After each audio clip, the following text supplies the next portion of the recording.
PCOS ఈ మధ్య అదొక నాకు పీసీఓఎస్ ఉంది అని అందరూ అనుకుంటున్నారు. ఎందుకంటే చాలా మట్టుకు సోషల్ మీడియా మీద పీసీఓఎస్ అంటే కొంచెం ఒళ్ళు ఎక్కువగా ఉంటుంది, ఇర్రెగ్యులర్ పీరియడ్స్ ఉంటాయి, కొంచెం జుట్టు ఊడిపోతుంది, కొంచెం పింపుల్స్ ఉంటాయి, అలాగా అది ఉంటే నాకు పీసీఓఎస్ ఉంది అని వాళ్ళు భయపడుతున్నారు. కానీ యాక్చువల్గా 2023లో ఒక పెద్ద కాన్ఫరెన్స్ అయి ఎష్రీ మాకు ఒక గైడ్ లైన్స్ ఇచ్చింది. ఎష్రీ అంటే European society of human reproduction. ఆ గైడ్ లైన్స్ ప్రకారం మీరు ఒకసారి డాక్టర్ దగ్గరికి వెళ్తే మేము చూస్తాం. ఎందుకంటే పీసీఓ లాగా ఉన్నట్టు కొంతమంది ఉంటారు, యాక్చువల్ పీసీఓ ఉన్నట్టు కొంతమంది ఉంటారు.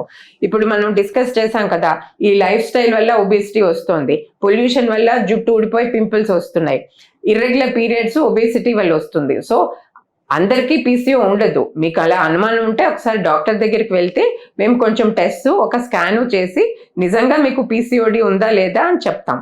తర్వాత పీసీఓ ఉంటే అది చాలా మట్టుకు లైఫ్ స్టైల్తో తగ్గిపోతుంది. ఇంకా మనకి ఓవులేషన్ అది ప్రాబ్లంగా ఉంటే పీసీఓస్ అంటే మెయిన్ థింగ్ ఒకటి ఇర్రెగ్యులర్ పీరియడ్స్ అండి. ఇర్రెగ్యులర్ పీరియడ్ అంటే మీకు ఓవులేషన్ సరిగ్గా అవ్వటం లేదు.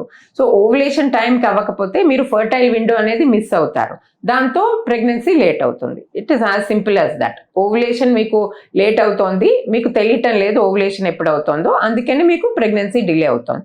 అది ఈ సైన్స్ వాడి మనం చాలా ఈజీగా దానిని కరెక్ట్ చేయొచ్చు.